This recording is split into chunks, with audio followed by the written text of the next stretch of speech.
Livro de Juízes, o capítulo 12, nós vamos ler a partir do verso 1.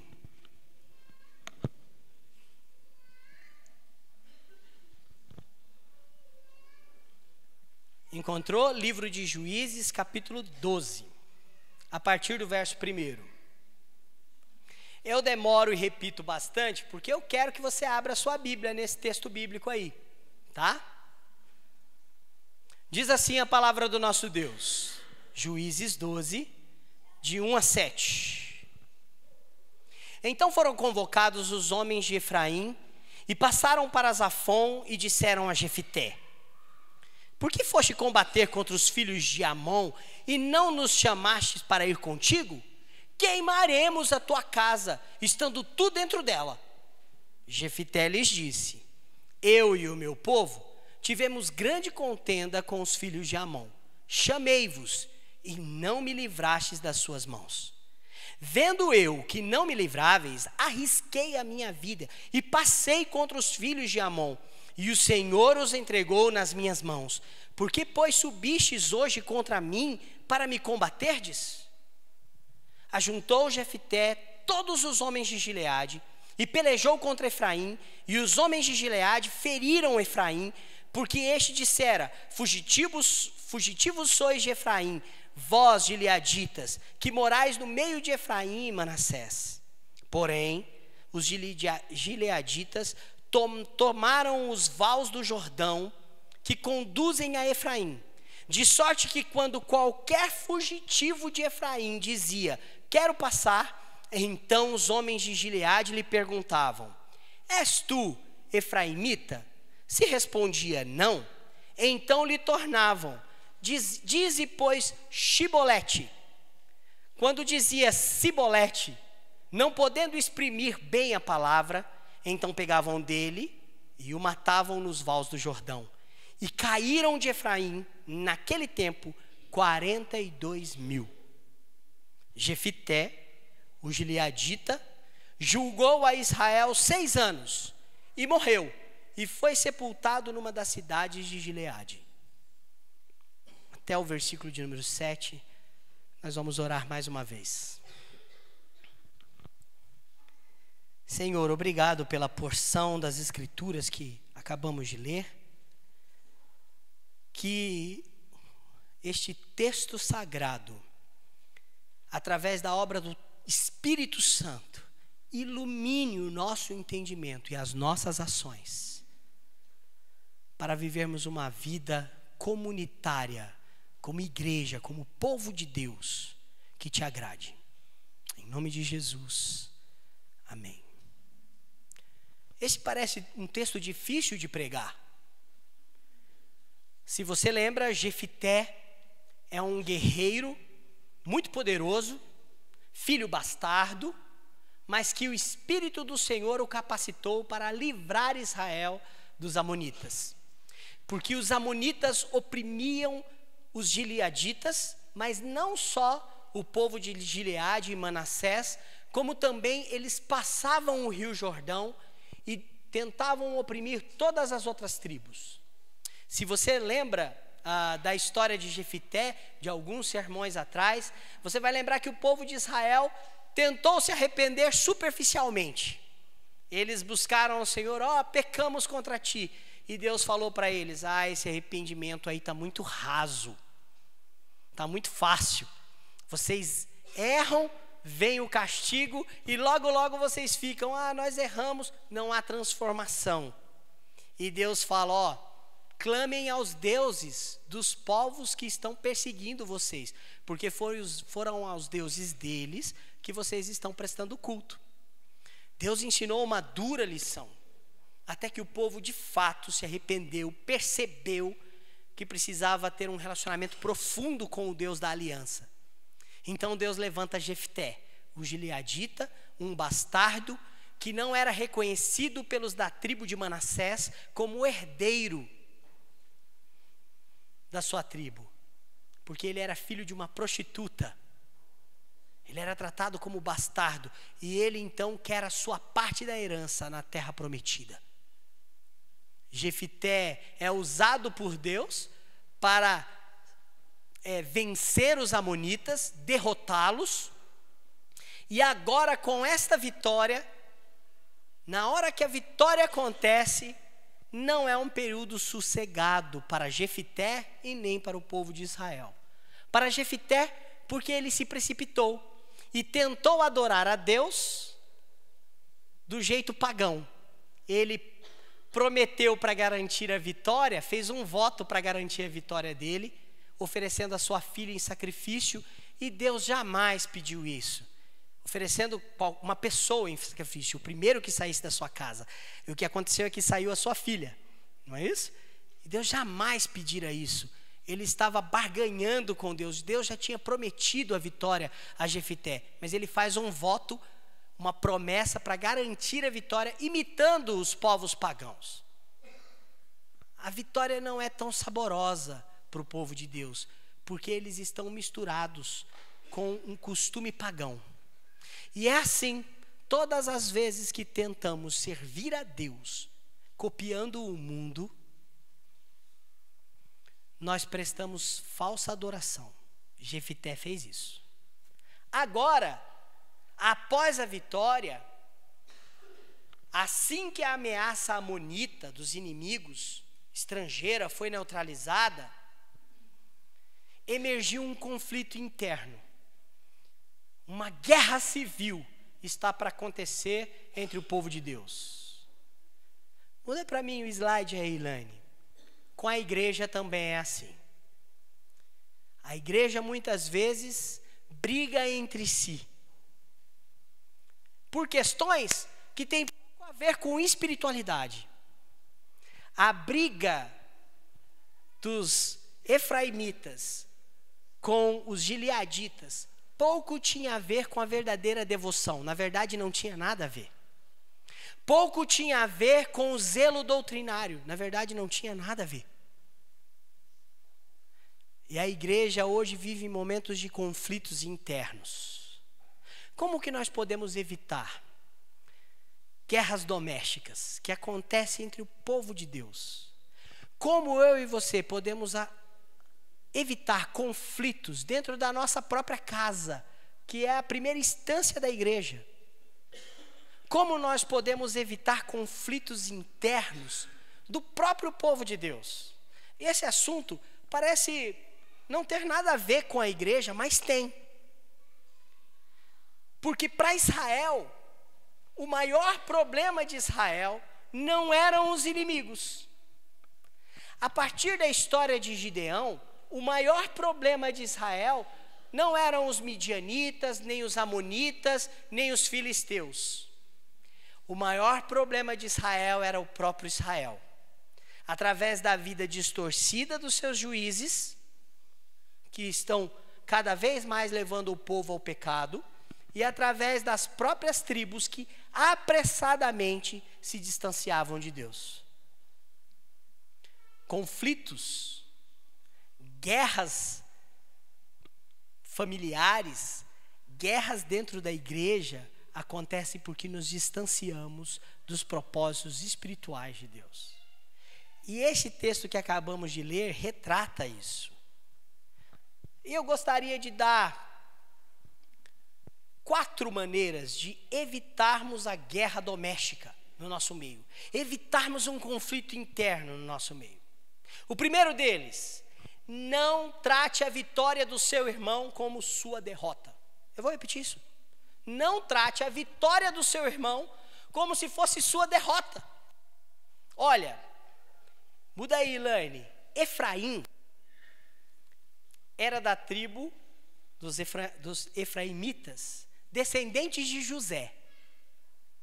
E os gileaditas eram parcialmente da tribo de Manassés. Quem eram os da tribo de Manassés? Também filhos de José. Tanto Efraim quanto Manassés são descendentes direto de José do Egito. Eles são tribos irmãs. Elas são tribos irmãs. Porém, a guerra de Efraim contra o povo de Gileade, os da tribo de Manassés, é uma guerra entre irmãos. É uma guerra interna. Efraim fica sabendo do sucesso de Jefité e isso lhe causa um sentimento de derrota. Isso é muito comum. É muito comum pessoas olharem para o sucesso alheio, para o sucesso do próximo e se sentir um derrotado. Paulo chama isso no texto que acabamos de ler de 2 Coríntios como inveja, intriga. O pastor Azael, o ano passado, nos contou uma ilustração, que eu vou repeti-la, de um rei que tinha dois servos muito próximos. E ele queria abençoar a vida daqueles servos, ele queria presentear aqueles servos. Então ele chama os dois servos, seus súditos, e diz: olha, eu gosto muito de vocês, vocês têm me servido muito bem, e eu quero dar um presente maravilhoso para vocês dois. Vocês vão me pedir o que vocês quiserem, e eu vou dar a vocês. Só que tem um detalhe: aquele que me pedir primeiro vai ganhar tudo o que pedir. O que ficar por último, o segundo, vai ganhar o dobro do que o primeiro pedir. Olha, o rei queria ensinar uma lição a eles também. Eu vou dar tudo o que vocês me pedirem, mas quem me pedir primeiro, eu vou dar tudo o que pedir, e quem ficar em segundo lugar, eu vou dar o dobro. Aqueles dois servos voltaram para casa, ninguém pediu nada. E passaram dias, semanas, e eles não dormiram, eles planejaram, eles fizeram uma listinha de coisas que eles queriam pedir ao rei. Mas toda vez que essa lista era completada, eles lembravam que o outro teria muito mais. E eles falavam: puxa vida, eu vou ganhar isso, mas o outro vai ganhar o dobro. Eu queria o dobro. E nenhum dos dois pediram nada. Até que se passaram meses, e naquela angústia, um daqueles homens procura o rei. Ele não consegue mais dormir, ele não consegue mais pensar. Tudo o que ocupa o seu pensamento é no que o outro receberia, é no que o outro teria. Então ele procura o rei e diz: eu tomei uma decisão, eu sei o que eu quero. E o rei: você sabe o que eu quero? Sim, eu sei o que eu quero de ti, ó rei. Tudo o que eu pedir, o Senhor me dará. E se o Senhor me der porque eu estou pedindo primeiro, o Senhor vai dar em dobro para o outro. É isso? E o rei: é isso mesmo. Pode pedir. Então ele diz: eu quero que o Senhor fure um dos meus olhos. Trágico, não é? Mas é uma boa ilustração sobre inveja. A inveja faz isso conosco. Ela coloca a vitória do irmão como uma derrota nossa. Ela coloca os préstimos do próximo como se fosse prejuízo para nós, e não é. Efraim olhava para os gileaditas e para Jefité e falava assim: como é que você faz uma coisa dessa comigo? Não é a primeira vez. Muda o slide aí, Ilane. Efraim tinha um costume de rebelião. Olha, se você olhar Juízes capítulo 8, eles fizeram a mesma coisa com Gideão. Eles procuraram Gideão. Com quantos homens Gideão lutou? 300. E eles: por que você não nos chamou para lutar com vocês? Eles queriam a glória, eles queriam os préstimos, eles estavam enciumados da glória de Gideão. Lembra que Gideão, ele deu uma resposta diplomática, mas que era um tapa na cara de Efraim? Ele fala assim: olha, não são os rabiscos de Efraim, as sobras da vinha, melhores do que a colheita toda aqui da nossa tribo? Quer dizer, Gideão estava dizendo: com muito pouco nós fizemos o que era necessário, vocês com muito não fizeram nada. Gideão não era bobo. Ele não queria lutar contra Efraim, porque era uma tribo em ascensão. Ela estava buscando o domínio de Israel. Agora Jefité não. Jefité, lembra disso? Ele era filho de uma prostituta, ele se ajuntou com homens mercenários, e ele era um guerreiro temido. Ele tinha sangue nos olhos. Quando os efraimitas o procuram e falam, nós vamos queimar a tua casa, e você vai estar lá dentro. Jefité toca o terror também. E uma guerra civil começa. Por quê?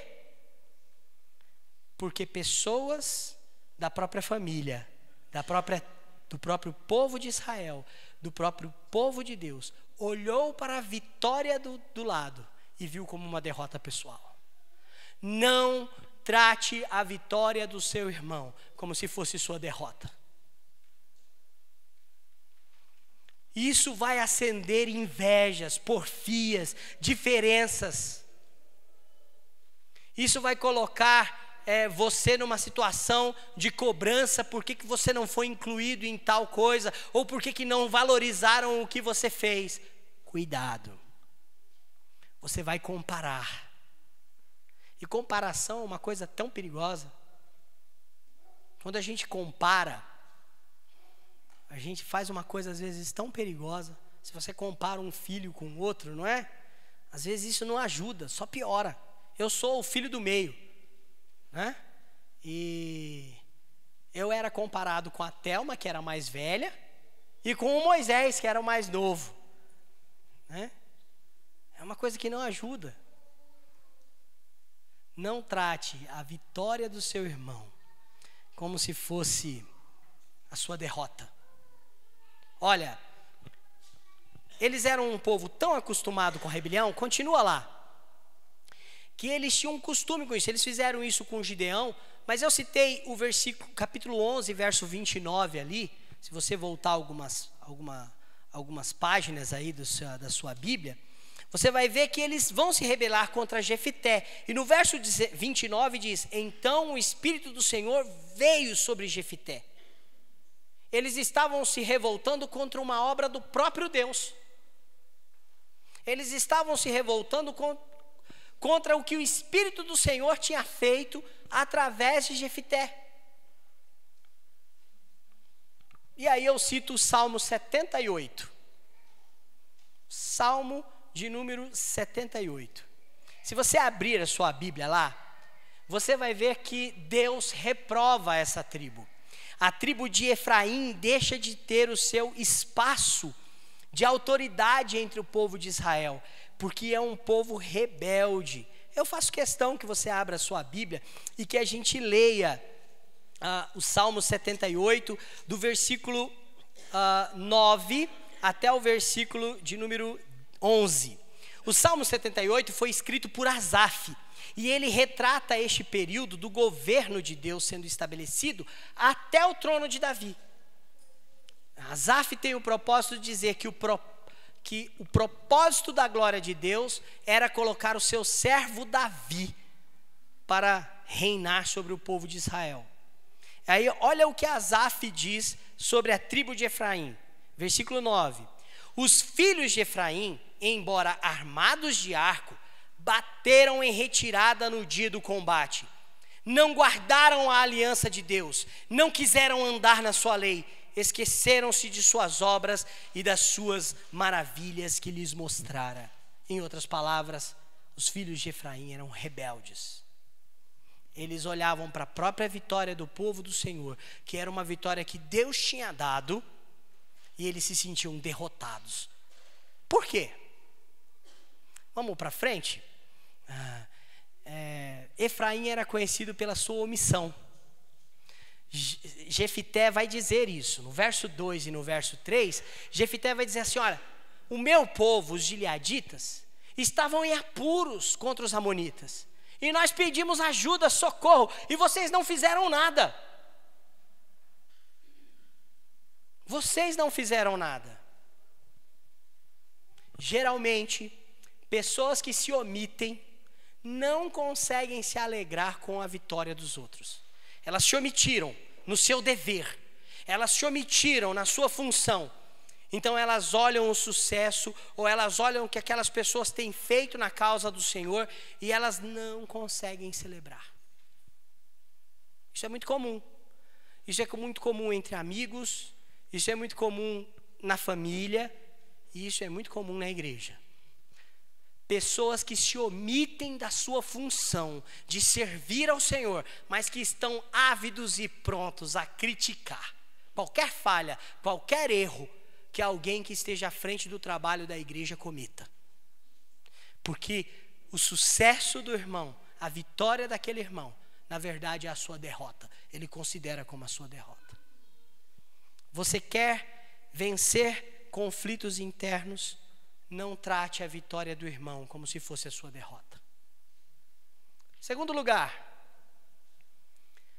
como evitar uma guerra doméstica, um conflito interno? Não tome para si o mérito daquilo que Deus fez. Não tome para si o mérito daquilo que é obra de Deus. Os efraimitas, irmãos, não tinham um problema só com Jefité. O problema deles era com Deus. Sabe por quê? Eles queriam a glória para si. Com Gideão foi assim.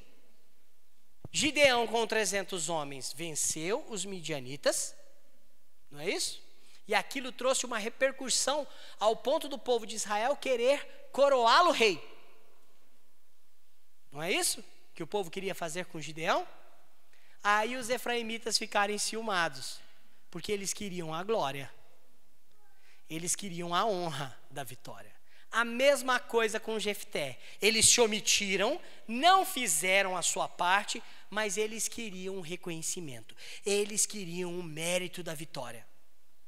Era isso que motivava aquela tribo e os seus líderes de tribo. Evitando uma guerra interna, uma guerra doméstica, não tome para si o mérito daquilo que Deus fez ou daquilo que Deus faz. É preciso lembrar de algumas coisas. Muda aí, Ilane. É preciso lembrar de algumas coisas. O verso de número 3, Jefité termina dizendo: o Senhor os entregou nas minhas mãos. Vocês se omitiram, vocês não fizeram, mas foi o Senhor que entregou eles nas minhas mãos. Mas olha só qual é o costume dos efraimitas. O costume dos efraimitas era buscar a glória para si. Eles fizeram isso com Gideão, estão fazendo com Jefité. Mas vamos lembrar da história de Gideão? Gideão tinha 32 mil soldados, não é? Foi com 32 mil que ele venceu os midianitas? Foi com 300. Por quê? Foi vontade de Deus. Olha o versículo de número 7. O versículo de número 7, o capítulo 7, do versículo 2, do livro de Juízes, vai lembrar por que Deus diminuiu o número de soldados, o número de combatentes contra os midianitas. Capítulo 7, versículo 2 diz assim: disse o Senhor a Gideão: é demais o povo que está contigo para eu entregar os midianitas nas suas mãos. Israel poderia se gloriar contra mim, dizendo: a minha própria mão me livrou. Jefité diz: o Senhor os entregou na minha mão. Mas Efraim quer a glória para si. E aí, irmãos, tem um problema sério quando nós queremos a glória. Porque o livro foca exatamente não na conduta dos amonitas, não na conduta dos midianitas, que são inimigos, que são estrangeiros. Ele vai focar na conduta do povo de Deus e mostrar que o problema do povo de Deus é interno e não externo. O que tem assolado a vida do povo de Deus não é o mundo perdido. O que tem assolado o povo de Deus é a falta de compreensão da glória de Deus, do Deus que deve ser honrado e glorificado. E o povo de Efraim, que era a maioria no povo de Israel, queria a glória para si. Eles queriam a honra para si. E este é um grande problema. Olha, o livro de Juízes é a narrativa do povo de Israel tomando o território da terra prometida. Não é isso? Nós temos um livro do Pentateuco, um livro de Moisés, que foi escrito para este povo que estaria na terra prometida, que passaria o Rio Jordão e dominaria a terra prometida. O livro foi escrito para isso, é o livro de Deuteronômio. Eu coloquei esse texto aqui, quero convidar você para acompanhar a leitura comigo. Deuteronômio 8, versículo 10 até o verso 17. Deus está dizendo para o povo de Israel tomar cuidado, para não achar que a vitória deles contra os povos da terra de Canaã fosse mérito deles. Que o leite e mel que a terra dava não fosse mérito deles. E que as bênçãos, os benefícios que eles tinham, não eram por causa das suas próprias mãos. Deus exorta este povo que vai entrar na terra prometida. Olha, ouça com atenção a leitura de Deuteronômio 8, de 10 a 17.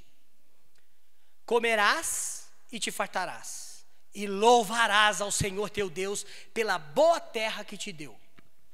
Guarda-te, não te esqueças do Senhor teu Deus, não cumprindo os seus mandamentos e os seus juízos e os seus estatutos que hoje te ordeno.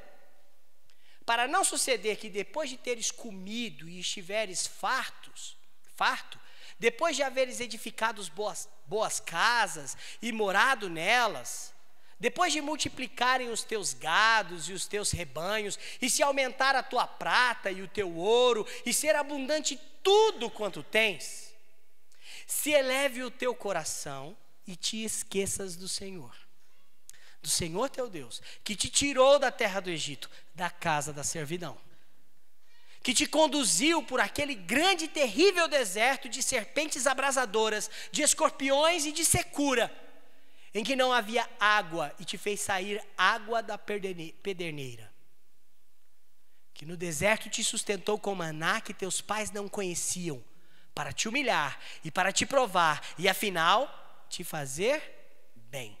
Verso 17, você pode ler comigo?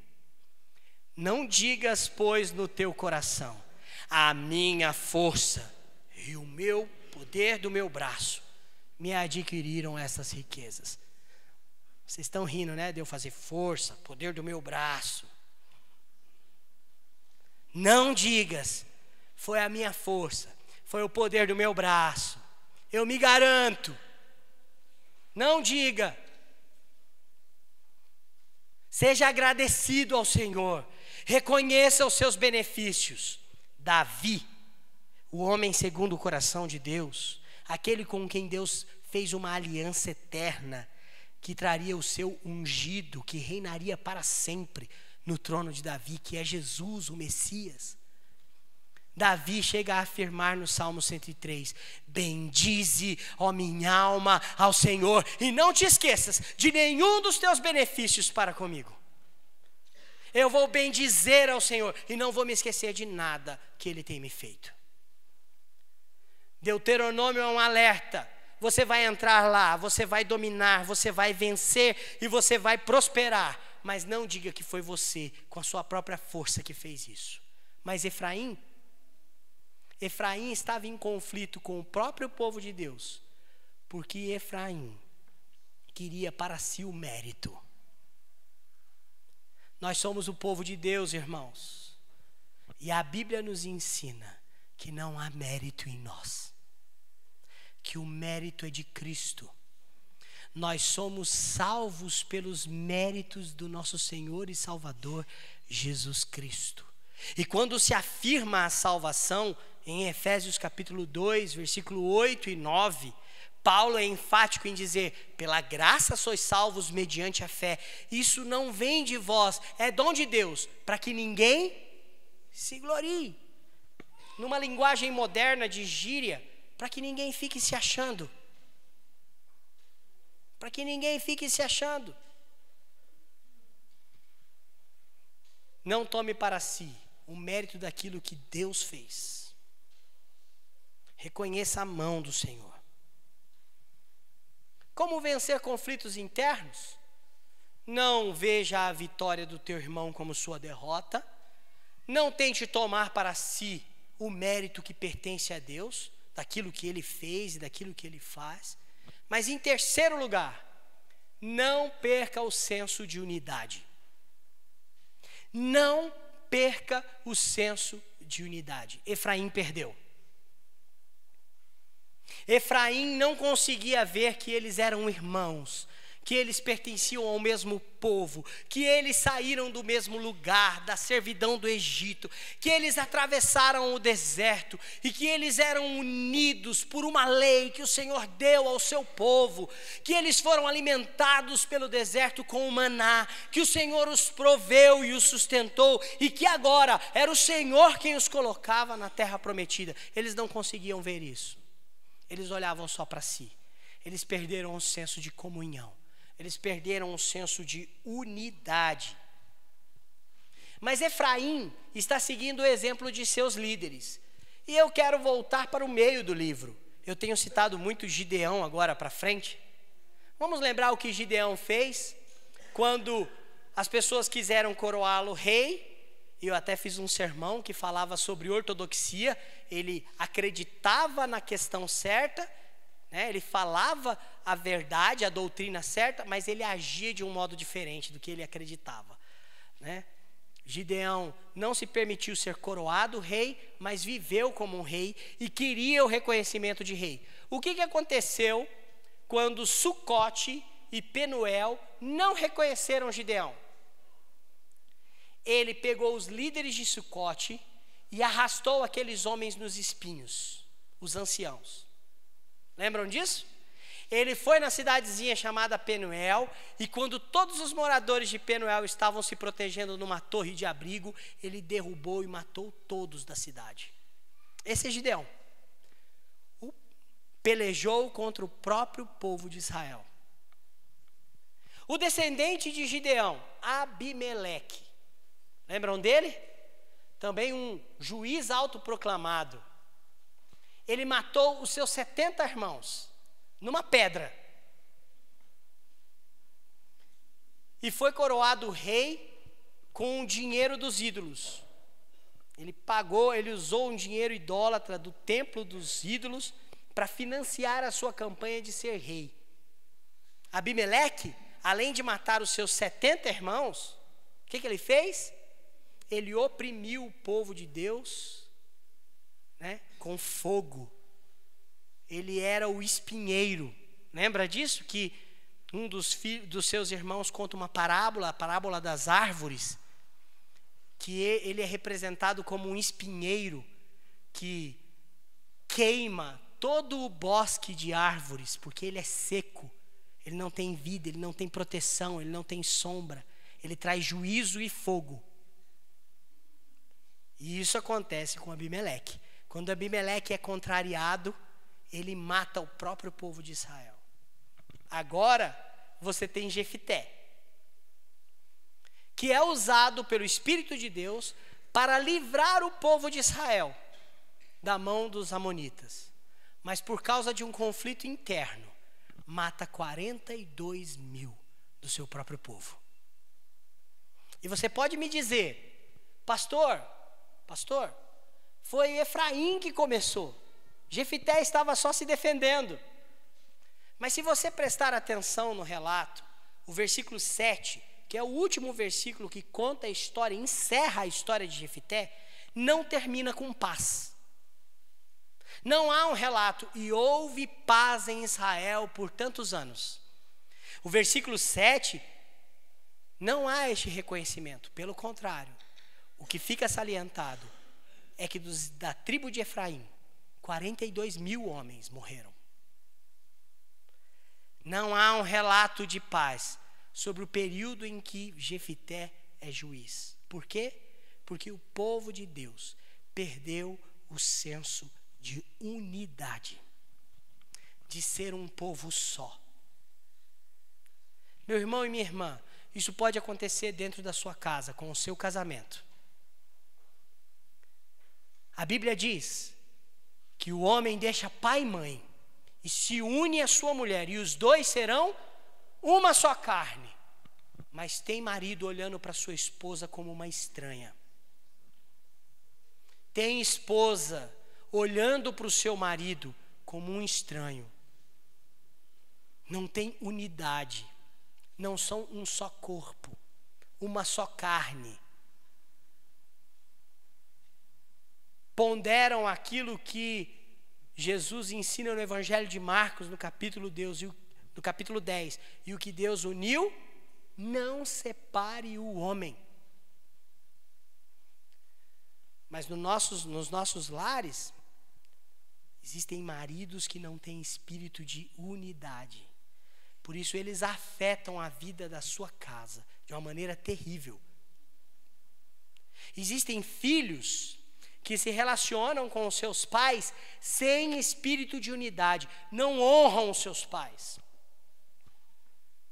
Tá na moda filho achar que sabe mais do que os pais, porque eles sabem mexer no computador, porque eles conhecem os memes dos momentos, porque eles sabem mexer melhor no celular do que os seus pais, porque eles têm acúmulo de conhecimento, tiveram oportunidade de estudar mais do que os seus pais. Isso não é sinônimo de sabedoria.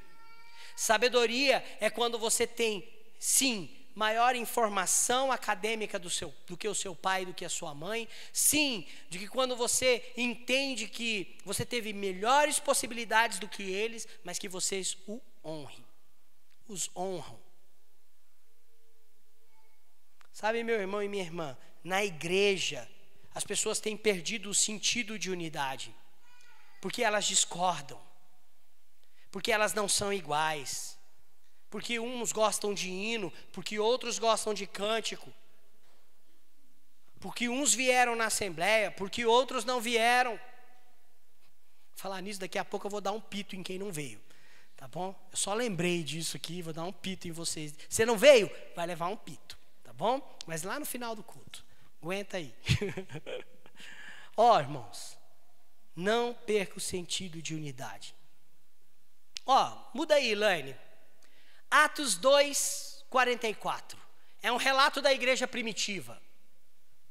O que dizia? Todos os que creram estavam juntos. E o que eles tinham? Tudo em comum. Eles tinham tudo em comum. Não significava que eles não eram diferentes. Tinham pobres e tinham ricos. Não significava que eles não tinham problemas. Eles tinham. Mas eles tinham tudo em comum. Unidade na adversidade. Não perca o senso de unidade. Quarta e última lição sobre como evitar conflitos internos. Eu vou repetir os 3 primeiros. Não olhe para a vitória do seu irmão como se fosse a sua derrota. Não tome para si o mérito que pertence a Deus, ou daquilo que Deus fez e faz. Não perca o senso de unidade. E por último, não acentue as diferenças. Não acentue as diferenças. Se você olhar para o texto, você vai perceber que Jefité usou uma estratégia muito, muito importante. Ele fez com que os lugares de travessia do Rio Jordão, porque a tribo de Efraim ficava a oeste do Rio Jordão, dentro da terra prometida. E os gileaditas ficavam a leste, do lado do deserto, do outro lado do Rio Jordão. Existiam lugares que chamam val, o lugar de passagem, o lugar que dava pé, o lugar de atravessar o rio. Neste lugar, Jefité colocou o exército. E quando os fugitivos de Efraim tentavam voltar para sua tribo, eles perguntavam: ei, você é da tribo de Efraim? O cara falava: eu não, eu sou de Israel, eu sou gileadita, eu estou indo lá só fazer comércio. Ah, você vai vender espiga de milho? Fala espiga de milho para mim. A palavra shibolete significa espiga de milho. Você vai vender o quê? Espiga de milho? Aí a pessoa, não é espiga de milho. E ele falava cibolete. Porque a tribo de Efraim foram, no começo de Juízes, deixa bem claro que eles ficaram perto dos árabes. E da tribo de Amon. E eles sofreram influência no sotaque. É igual você tentar falar para um guarapuavano dizer leite. Aí, viu só? Né? É como se o teste que os gileaditas faziam fosse, fala leite quente. Aí os guarapuavanos, leite quente. Pronto, vai morrer. Dá vontade de matar mesmo, quando eles vêm todo metidinho, falando leite quente. Eles não são gaúchos para falar desse jeito, né? Tá vendo como dá vontade de matar, irmãos? Né? Olha as diferenças aí. Eles usaram uma questão fonética. A língua árabe, ela tem dificuldade de pronunciar o X, o X, CH, o X. Eles usam o som de S. Então, para falar a mesma palavra, eles falavam cibolete. Uma questão de sotaque. Sotaque não, sotaque. Né? Sotaque. Muito bem. Vamos pôr o pastor no Val do Jordão.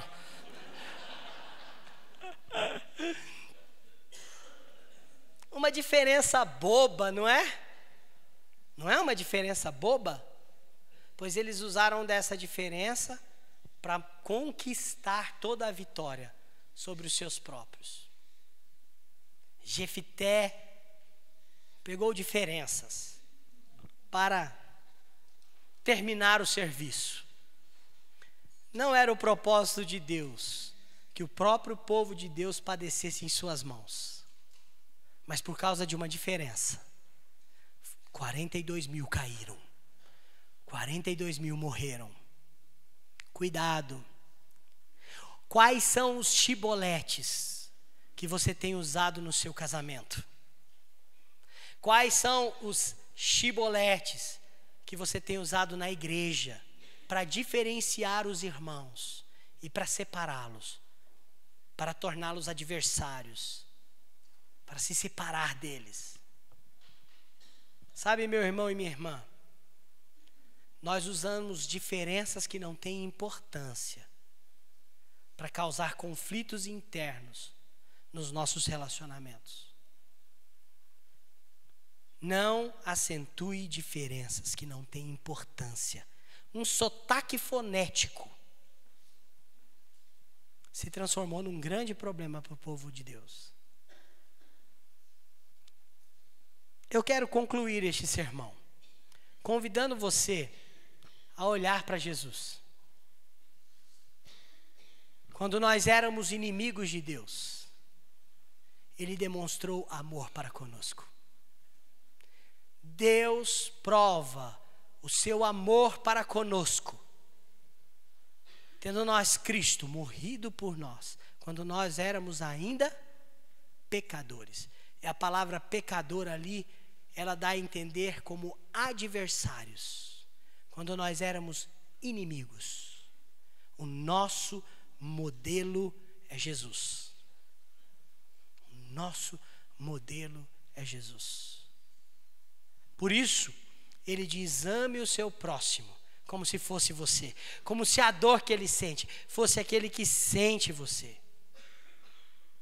Olá pessoal, espero que vocês tenham gostado do nosso vídeo, e se você deseja continuar acompanhando as exposições bíblicas do sermão da nossa igreja, se inscreva no canal, toque o sininho para você receber as notificações dos novos vídeos. Eu te peço mais uma coisa: ajude-nos a compartilhar esse ministério nas redes sociais para os seus amigos e para as pessoas que você deseja alcançar com essa palavra. Que Deus te abençoe muito e obrigado.